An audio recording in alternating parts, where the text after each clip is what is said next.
Kebijakan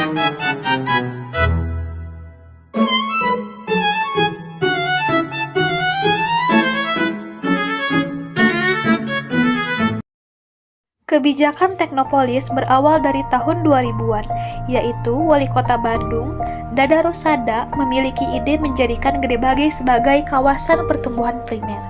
Biar Bandung tak hanya padat di tengah kota. Maka lahirlah proyek mercusuar, yaitu Stadion Gelora Bandung Lautan Api. Sepeninggal Dada Rosada, datanglah Ridwan Kamil dengan ide lebih futuristik. Ia melihat Gedebage tak hanya cocok untuk stadion bola, tapi juga untuk proyek ambisius bernama Bandung Teknopolis. Inspirasinya tentu saja Silicon Valley di Amerika. Ridwan Kamil menyebut Teknopolis sebagai penyempurnaan dari konsep lama. Katanya, Bandung butuh pusat baru, kalau tidak, kota bisa mengalami kiamat planologis. Di atas lahan 17 hektar yang sudah dibangun, sampai sekarang ada Masjid Raya Al-Jabar, ada Stasiun Tegaluar. Namun banyak artikel yang menilai bahwa program kebijakan Bandung Teknopolis ini dinilai mangkrak atau realisasinya yang lambat. Berikut adalah identifikasi masalah dari judul yang kami ambil. Yang pertama, ketimpangan pembangunan antar kelurahan di Kecamatan Gedebage. Meskipun Gedebage ditetapkan sebagai kawasan strategis dan pusat pertumbuhan baru kota Bandung, tidak semua kelurahan mengalami pembangunan yang seimbang. Yang kedua, perbedaan intensitas pembangunan antar wilayah.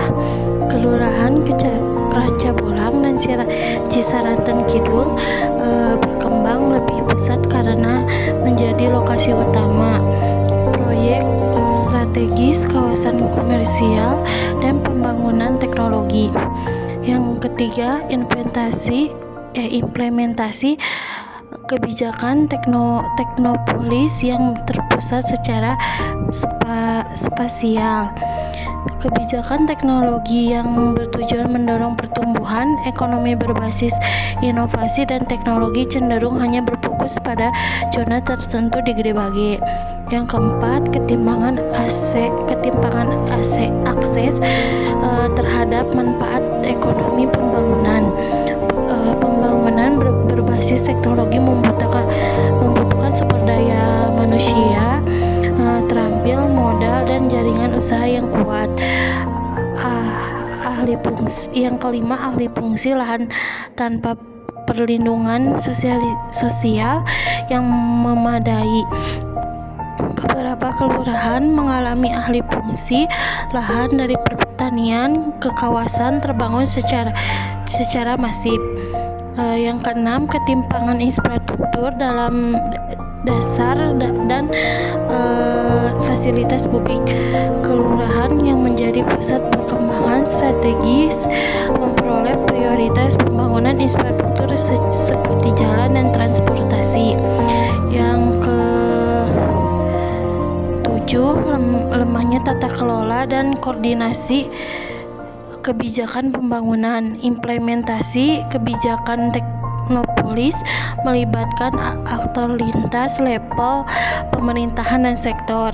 Yang kedelapan, rendahnya partisipasi masyarakat dalam proses pembangunan.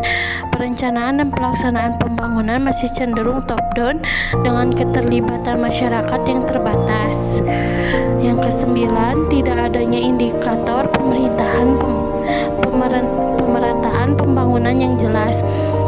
Kebijakan Teknopolis dan dokumen perencanaan daerah lebih menekankan pertumbuhan ekonomi dan investasi, sementara indikator pemerataan antara kelurahan belum menjadi fokus utama. Baik, selanjutnya ada solusi. Yang pertama itu ada kebijakan Teknopolis berbasis pemerataan. Kebijakan Teknopolis perlu diarahkan tidak hanya pada pertumbuhan ekonomi, tetapi juga pada pemerataan pembangunan antar kelurahan dengan memasukkan indikator keadilan wilayah dalam perencanaan dan evaluasi kebijakan. Yang kedua itu ada penataan ulang zonasi pengembangan Teknopolis.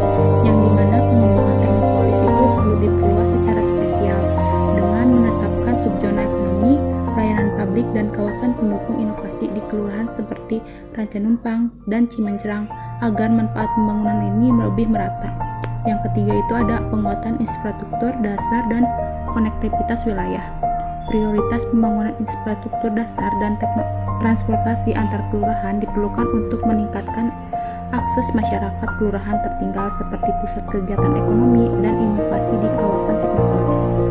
Yang keempat itu ada pemberdayaan ekonomi masyarakat lokal, yang dimana pengembangan teknopolis perlu diintegrasikan dengan program pelatihan keterampilan, kegiatan UMKM dan kemitraan industri, agar masyarakat lokal ini di seluruh dapat terlibat dan memperoleh manfaat langsung dari pembangunan. Yang keenam itu ada kebijakan afirmatif bagi masyarakat terdampak alih fungsi lahan, yang dimana pemerintahan perlu menyediakan skema perlindungan sosial dan alih profesi bagi masyarakat yang kehilangan mata pencaharian akibat pembangunan teknopolis, agar mengurangi beban sosial pembangunan. Yang keenam itu ada penguatan tata kelola dan koordinasi lintas aktor. Koordinasi ini antara pemerintahan pusat, provinsi, kota, swasta, dan institusi pendidikan perlu diperkuat agar kebijakan teknopolis ini berjalan terintegritas dan tidak bersifat parsial dan tingkat kelurahan. Yang ketujuh itu ada peningkatan partisipatif masyarakat dalam pembangunan, yang dimana pemerintahan ini perlu membuka ruang partisipasi yang lebih luas dan bermakna bagi masyarakat kelurahan dalam perencanaan dan pengawasan pembangunan teknopolis agar kebijakan ini lebih responsif dan berkelanjutan. Yang kedelapan itu ada penguatan sistem monitoring dan evaluasi berbasis keadilan sosial, yang dimana diperlukan indikator khusus untuk mengukur dampak kebijakan teknopolis terhadap pemerataan pembangunan antar kelurahan, sehingga evaluasi kebijakan ini dapat dilakukan secara objektif dan berbasis data. Yang kesembilan itu ada integritas teknopolis dengan perencanaan sosial dan lingkungan berkelanjutan, yang dimana pengembangan teknopolis ini harus diselaraskan dengan kebijakan perlindungan lingkungan, ketahanan pangan lokal, dan keberlanjutan sosial untuk mencegah ketimpangan struktural jangka panjang. Yang ke-10 itu ada penguatan peran kelurahan sebagai aktor pembangunan lokal, yang dimana pemerintahan kota ini perlu meningkatkan kewenangan, kapasitas, dan dukungan anggaran kelurahan agar mampu merancang dan melaksanakan program pembangunan yang sesuai dengan karakteristik wilayah masing-masing. Selanjutnya yaitu mengenai dasar teori yang kami gunakan dalam pembahasan ini. Yang pertama ada teori ketimpangan pembangunan wilayah. Ketimpangan pembangunan wilayah dijelaskan secara kuat dalam teori Grothpool yang menyatakan bahwa pembangunan cenderung terkonsentrasi pada titik atau kutub tertentu yang memiliki keunggulan ekonomi dan infrastruktur. Kutub pertumbuhan tersebut diharapkan mampu menimbulkan efek rambatan atau spread effect ke wilayah sekitarnya. Namun dalam praktiknya seringkali yang terjadi justru backwash effect, di mana wilayah inti semakin maju sementara wilayah pinggiran tertinggal. Fenomena ini terlihat jelas di Gede Bage, di mana Rancabolang dan Cisaranten Kidul berkembang pesat sebagai pusat proyek strategis, sementara Rancanumpang dan Cimincerang tertinggal. Yang kedua ada teori pembangunan berkelanjutan, yang dimana teori ini menekankan keseimbangan antara aspek ekonomi, sosial, dan lingkungan. Pembangunan tidak hanya bertujuan meningkatkan pertumbuhan ekonomi, tetapi juga menjaga kelestarian lingkungan dan keadilan sosial antar generasi. Penyusutan lahan sawah dan lahan terbuka hijau di Gede Bage menunjukkan bahwa dimensi lingkungan belum menjadi pertimbangan utama dalam pembangunan kawasan teknopolis. Hilangnya fungsi ekologis kawasan rawa dan persawahan berdampak pada meningkatnya risiko banjir dan penurunan kualitas lingkungan hidup masyarakat.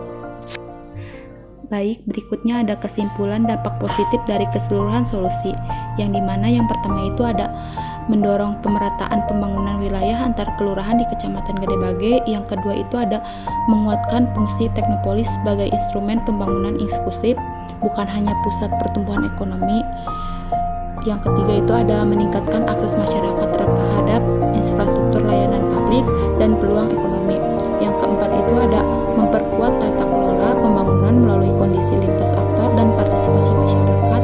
Yang kelima itu mendukung pembangunan berkelanjutan yang memperhatikan aspek sosial, ekonomi, dan lingkungan. pembahasan terakhir mengenai dampak negatif dari solusi yang telah kami paparkan. Yang pertama adalah membutuhkan kapasitas kelembagaan dan koordinasi lintas sektor yang tinggi.